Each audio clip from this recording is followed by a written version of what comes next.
Good morning, class 9 students. Here we are uh, catch up our next topic, socialism in Russia. Let's start. But before start our chapter, I remind you one thing that who are those students who were absent in PD test 1 in any subject, uh, they have to be take participate in PD test 1 because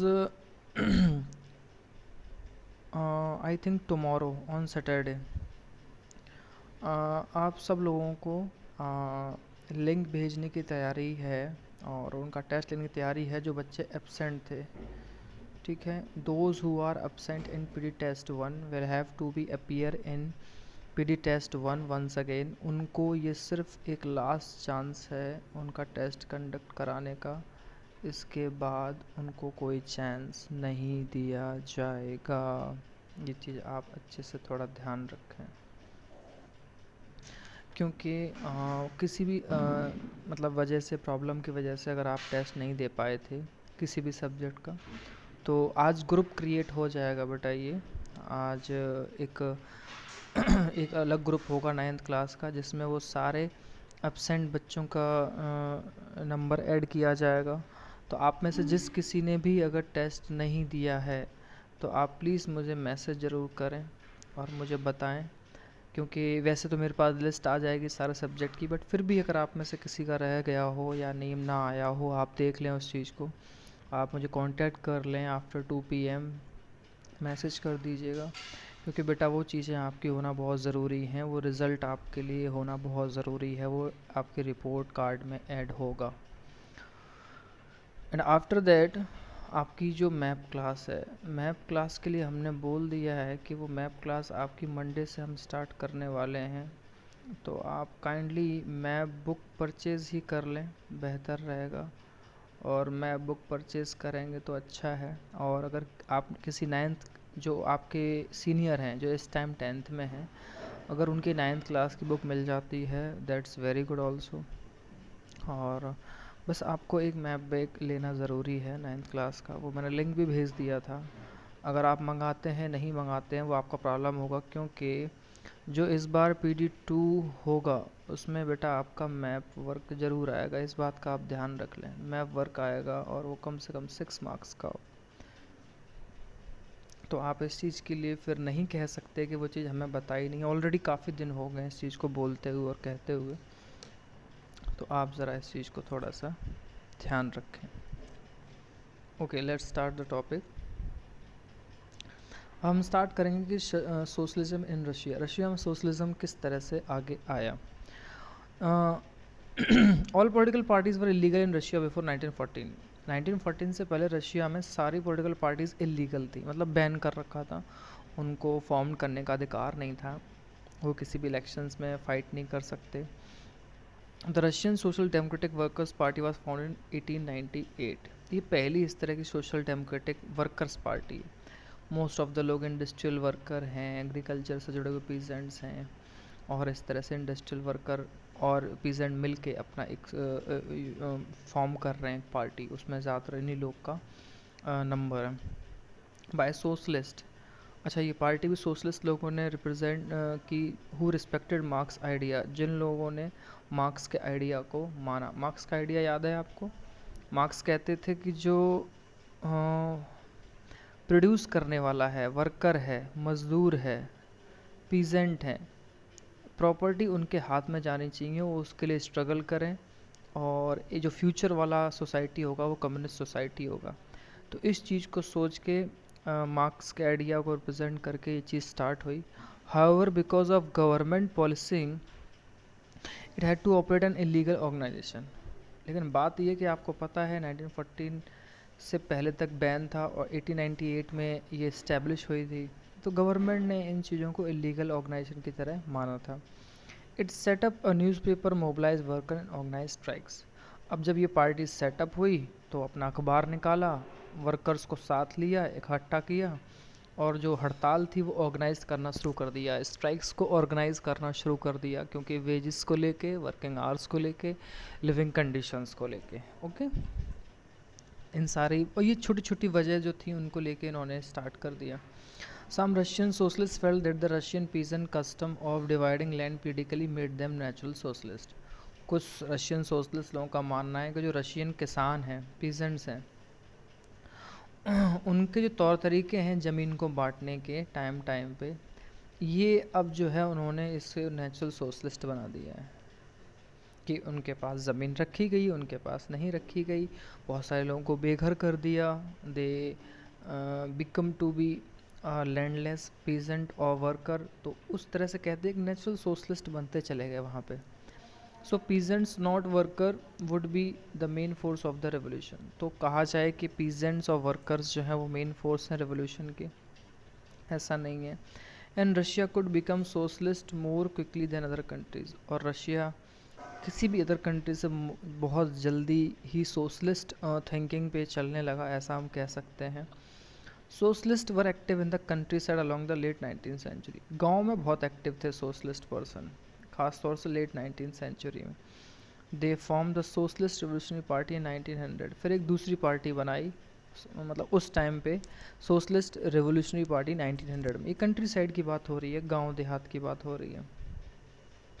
this party struggle for peasant right and demanded that land belonging to nobles be transfer to peasants. उस party ने struggle किया किसानों के अधिकार के लिए, demand रखी कि जो ज़मीन है, जो बड़े बड़े लोग हैं उनको जो पास ज़मीन है उसको दोबारा से किसानों के लिए वापस कर दी जाए। Social Democrats disagreed with socialist revolutionary. और जो सोशल डेमोक्रेट्स थे, वो जो पार्टी 1898 में बनी थी, आपको याद होगा, वर्कर पार्टी, उन्होंने इस पार्टी के इस चीज़ से डिसएग्री किया अबाउट पीजेंट्स का, कि पीजेंट्स को ज़मीन वापस मिलनी चाहिए, उन्होंने विरोध कर दिया। Lenin felt that peasant were not one United group. और एक पर्सन है, उनका नाम आएगा बार बार, व्लादिमीर लेनिन। यही वो पर्सन है जिन्होंने सोशलिस्ट को विचारधारा को फैलाया रशिया में, और ये बहुत बड़े लीडर बने वहाँ पे। उन्हें लगा पीजेंट जो है ना वो एक ग्रुप के मेंबर हो ही नहीं सकते। लेनिन को लगा, ऐसा क्यों लगा जरा आप देखें कि some were poor and others rich, बहुत सारे पुअर भी हैं, बहुत सारे रिच हैं। Some worked as liberal while others were capitalist, कुछ बहुत सारे लेबर हैं और कुछ बहुत सारे कैपिटलिस्ट हैं, हु एम्प्लॉयड वर्कर्स, जो उनको काम देते हैं। Given the differentiation with them, उन दोनों के बीच में ये अंतर दिया लेनिन ने, they could not all B part of socialist movement. तो लेनिन ने ये कहा कि सारे लोग ना इस मूवमेंट का हिस्सा नहीं हो सकते, क्योंकि जो रिच कम्युनिटी से हैं वो कभी भी पुअर के लिए नहीं लड़ेगा, पुअर को अपनी लड़ाई खुद लड़नी होगी। तो लेनिन आ गए इस चीज़ के सपोर्ट में। The party was divided over the strategy of organisation. बाद में पार्टी डिवाइड हो गई स्ट्रेटजी ऑर्गेनाइजेशन को लेके, जैसे लेनिन ने कह दिया उस तरह। तो Vladimir Lenin who led the Bolshevik group, तो व्लादिमीर लेनिन जो बोल्शेविक ग्रुप को लेड कर रहे थे, जो जिसके वो मुखिया थे, चीफ थे, thought that in a repressive society like Tsarist Russia the party should be discipline and should control the number and quality of members. तो बोल्शेविक ग्रुप के थॉट ये थे, लेनिन के थॉट ये थे बोल्शेविक पार्टी को लेके, कि जो इस तरह की सोसाइटी है जहाँ ज़ारिस्ट रशिया, ज़ारिस्ट मतलब ज़ार की ही हुकूमत चलती है, पार्टी को ना डिसिप्लिन बहुत होना चाहिए, और जो नंबर ऑफ़ मेंबर्स हैं और क्वालिटी ऑफ मेंबर्स हैं, पहली चीज़ क्वालिटी, दूसरा है नंबर, दोनों पे ही कंट्रोल होना चाहिए। इस चीज़ पे सबसे ज़्यादा जोर दिया लेनिन ने, बोल्शेविक ग्रुप। ठीक है, आदर देखिए, other Menshevik thought that the party should be open to all as in Germany. और जो दूसरा ग्रुप था मेंशेविक का, उसका चीफ यहाँ नाम नहीं दिया है, बट उनके लोगों का मानना था, उनकी विचारधारा ये थी कि पार्टी जो है सबके लिए ओपन है, और जैसे कि जर्मनी में था, जर्मनी में इससे पहले जो बनी थी party. A turbulent time the 1905 revolution. अब एक टाइम है जो 1905 रेवोल्यूशन के टाइम से जानते हैं। देखिए उस दिन क्या हुआ। Russia was an autocracy. Autocracy मतलब there is no control over the power और गवर्नमेंट। वहाँ किसी पे कोई किसी की पावर ना हो, उसे ऑटोक्रेसी बोलते हैं बेटा। Unlike other European rulers, even at the beginning of the 20th century, the Tsar was not subject to, जैसे आपने फ्रांस में देखा ऑटोक्रेटिक रूल था, वहाँ पे जो रूलर्स थे वो लोगों के लिए आंसरेबल नहीं थे, वैसे जो रशिया में ज़ार था वो नॉट सब्जेक्टेड टू पार्लियामेंट, वो पार्लियामेंट के अधीन नहीं था। जैसे फ्रांस में कॉन्स्टिट्यूशनल मोनार्की आया था तो किंग को पार्लियामेंट के अंडर कंट्रोल ले आए थे, ऐसा वहाँ नहीं था। Liberals in Russia campaign to end this state of affairs. अब जो लिबरल लोग थे रशिया में, उन्होंने इस कैंपेन को ख़त्म करने के लिए सोचा स्टेट में, ठीक। Together with the social democratic and social revolutionary, दोनों ही पार्टियों के साथ मिलके, they worked with peasant and worker during the revolution 1905 to demand the constitution. अब ये लिबरल्स क्या कर रहे हैं, सोशल डेमोक्रेटिक के साथ मिलके और रेवोल्यूशनरीज दोनों के साथ मिलके वर्क कर रहे हैं किसानों के साथ, और उन्होंने क्या देखा है कि वो डिमांड कर रहे हैं एक कॉन्स्टिट्यूशन की 1905 में, जैसा कि बेटा फ्रांस में हो रहा था। फ्रांस में आपको याद है 1791 में एक कॉन्स्टिट्यूशन रेडी हुआ था, तो वहाँ पे किंग को अंडर पार्लियामेंट ले आए थे, ठीक वैसे ही वो डिमांड रशिया में हुई। There were supported in the empire by nationalist, और उनको सपोर्ट किया, एम्पायर को सपोर्ट करने वाले लोगों में नेशनलिस्ट थे। In Poland for instance, Poland की तरह देखें तो, and in Muslim dominated areas by Jadidists who wanted modernised Islam to lead their societies. अब बात ये थी कि मुस्लिम डोमिनेटेड एरिया भी थे जहाँ पे जदीदी, हिंदी में जदीदी बोलते हैं, तो जदीदी लोग जो थे मॉडर्नाइज कर रहे थे इस्लाम को, और वो अपनी सोसाइटी को या मुस्लिम पॉपुलेशन को लेड कर रहे थे, आगे बढ़ावा दे रहे थे। The year 1904 was a particularly bad one for Russian workers. अब एक साल ऐसा आया 1904, वो रशियन वर्कर्स के लिए बहुत बुरा था। Prices of essential goods rose too quickly that real wages decline by 20%। अब बात ये थी कि जो एसेंशियल गुड्स था उसके प्राइसेस बहुत जल्दी बढ़ गए, और जो मजदूरी थी, भाई खाने के दाम आपके बढ़ जाएं, ठीक, ज़रूरत की चीज़ों के, और जो रियल वेजेस हैं उनके दाम आपके घट जाएं 20% तक। तो membership of workers association rose dramatically, तो जो मेंबरशिप थी वर्कर्स की वो ड्रामेटिकली घटने लगी association. When 4 members of the assembly of Russian workers, अब जो मेंबर थे असेंबली रशियन वर्कर्स के, which have been formed in 1904, were dismissed as the Putilov iron works. ये एक जगह है बेटा, पुतिलोव आयरन वर्क्स एक जगह का नाम है जहाँ ये वर्क करते थे। There was a call for industrial action. तो जब इन 4 लोगों को बेटा वहाँ बाहर किया गया, तो over the next few days, over 1,10,000 workers in St. Petersburg went on strike, demanding a reduction in the working day to 8 hours and increase in wages and improvement in working conditions. हुआ ये कि उन 4 लोगों को निकालने के बाद अगले कुछ दिनों में 1,10,000 वर्कर्स सेंट पीटरबर्ग्स में स्ट्राइक पे आ गए, हड़ताल पे, डिमांड करने लगे कि जो वर्किंग डे है हमारा उसको 8 आवर्स किया जाए, और जो वेजेस हैं जो इससे पहले 20% डिक्लाइन हुई थी उनको बढ़ाया जाए, उन पर इम्प्रूव किया जाए, वर्किंग कंडीशंस को लेके इम्प्रूवमेंट किया जाए, डोरमेट्री सर्विस को बेहतर बनाया जाए, खाना थोड़ा ठीक मिलने लगे, मेडिकल फैसिलिटी मिलने लगे। इन चीज़ों को लेके अब स्ट्रगल हो रहा था, क्योंकि अब ये डिमांड वहाँ पे बहुत तेज़ी से फैल रही थी। When the procession of workers led by Father Gapon reached the Winter Palace, it was attacked by the police and the Cossacks. Cos x एक पुलिस ग्रुप होता है बेटा जो राजा की अंडर में वर्क करता है। तो फादर गैपॉन के पहुंचने के बाद विंटर पैलेस वही था जहाँ ज़ार रहता था, पुलिस ने अटैक किया। Over 100 workers were killed and about 300 wounded. 100 workers की वहाँ डेथ हुई और 300 लोग घायल हो गए। The incident known as bloody Sunday, इसी को ब्लडी संडे कहते हैं क्योंकि बेटा उस दिन संडे ही था। Started a series of event that became known as the 1905 revolution. और इस घटना से ये जो 100 वर्कर्स के मारे जाने की खबर थी पुतिलोव में और पुलिस ने उनको मारा, तो ये इंसिडेंट संडे को हुआ, ब्लडी संडे। तो जो 1905 रेवोल्यूशन की जो सीरीज़ थी वो यहीं से स्टार्ट होती है, इस घटना से, ठीक है। Strikes took place all over the country and universities close down when student bodies tagged.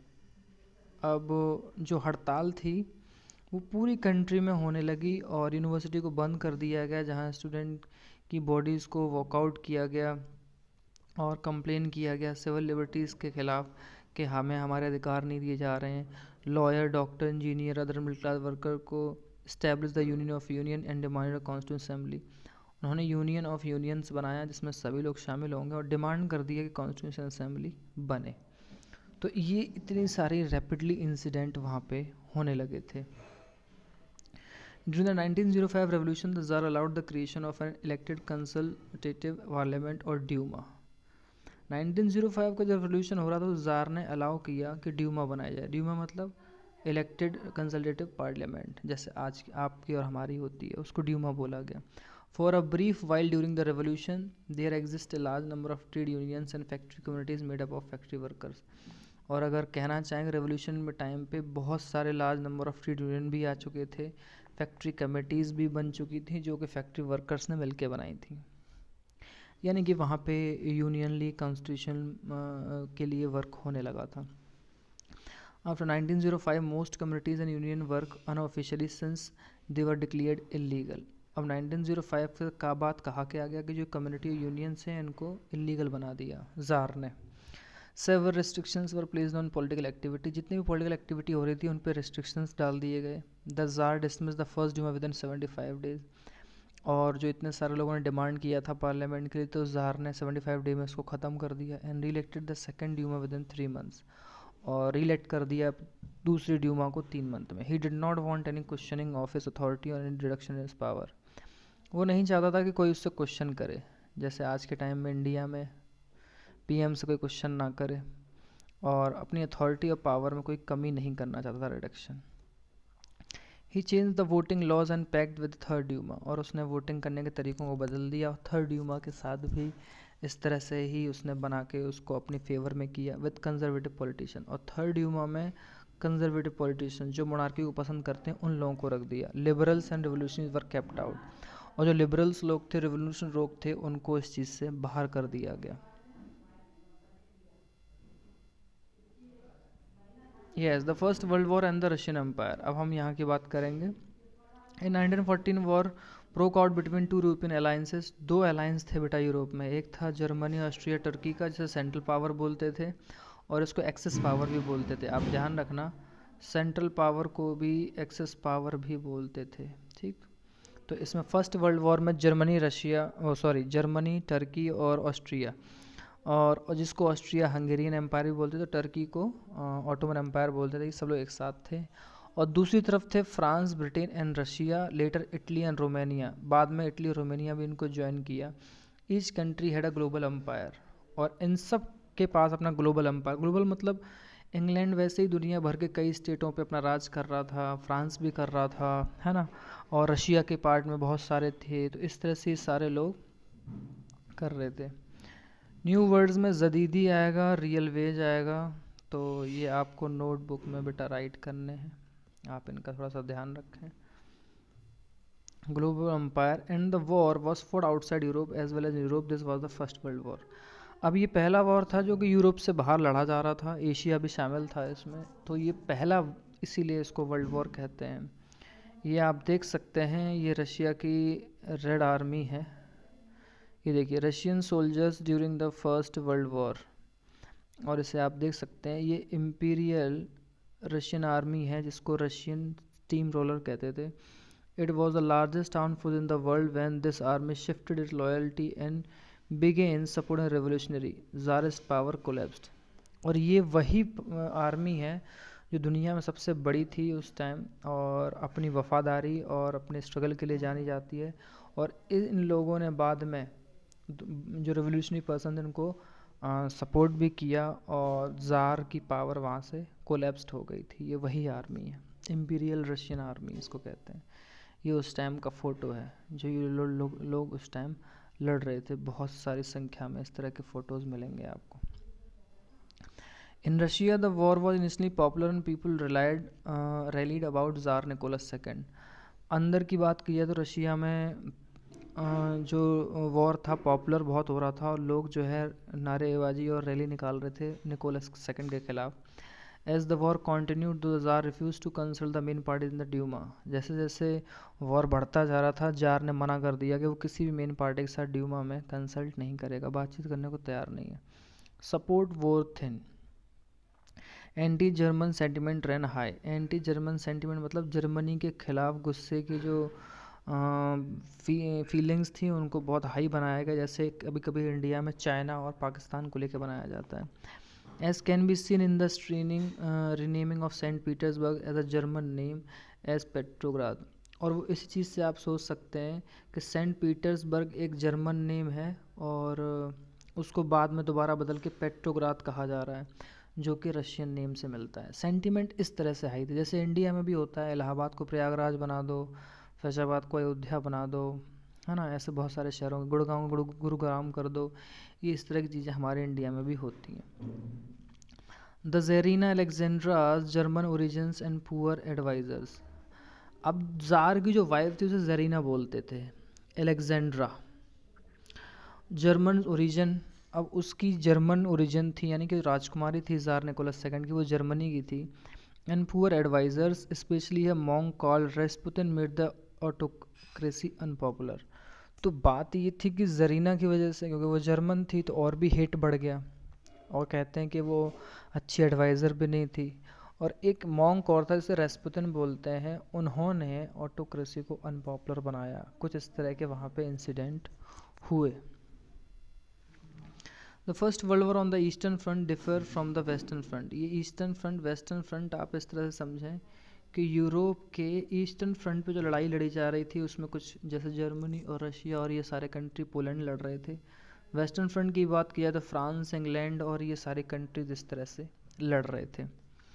In the west armies fought from trenches stretch along eastern France. West में आर्मी जो है बहुत सारे ईस्टर्न फ्रांस की तरफ अपने टुकड़ियों को ले जाके लड़ रही थी, और ईस्ट में आर्मी मूव कर रही थी good deal and fought battles living large casualties, और बहुत सारी मौत हो रही थी ईस्ट की तरफ। Defeats were shocking and demoralising. हार से सदमा बहुत लगता था और आर्मी को डिमोरलाइज, यानी कि वो कमज़ोर पड़ते थे। हार हमेशा हमें कमज़ोरी देती है। Russia's army lost battles in Germany और ऑस्ट्रेलिया बिटवीन 1914 एंड 1916। रशिया की आर्मी को बहुत बुरी हार झेलनी पड़ी जर्मनी और ऑस्ट्रेलिया के खिलाफ 1914 में, 1916 में। There were over 7 million casualties, 70 lakh लोग की कैजुअलिटी हुई थी उस टाइम बाय 1917 तक। एज दे रिट्रीटेड, जब बाद में जवाब दिया, the Russian army destroyed crops and building to prevent the enemy from being able to live off the land. बाद में क्या हुआ, फिर रशियन आर्मी ने फसलों को नष्ट कर दिया, बिल्डिंग्स को तोड़ दिया, ताकि जो उनके दुश्मन उनसे बच के भाग रहे हैं उन्हें हम फाइंड कर सकें ज़मीन पे। The destruction of crops and building led to 3 million refugees in Russia. और कहते हैं 30 लाख लोग बिल्डिंग टूटने की वजह से, फसल ख़त्म होने की वजह से रिफ्यूजी हो गए रशिया में, यानी कि टोटल 1 करोड़ पॉपुलेशन हो गई। 70 lakh death, 30 lakh refugee. The situation discredited the government and the tsar. और जो सिचुएशन से सबसे ज़्यादा जो आलोचना हुई, बुराई गई, वो गवर्नमेंट और ज़ार की हुई। The soldier did not wish to fought such war. अब सोल्जर जो है इस तरह की वॉर नहीं लड़ना चाहते थे। The war also had a severe impact on industry. War की वजह से इंडस्ट्री बहुत इम्पैक्ट पड़ा। रशिया की खुद की इंडस्ट्री जो है वैसे ही बहुत कम थी वहाँ पे इंडस्ट्रियलाइजेशन, और कंट्री का जो सप्लायर था इंडस्ट्रियल गुड्स का वो कट ऑफ हो गया by German control the Baltic C.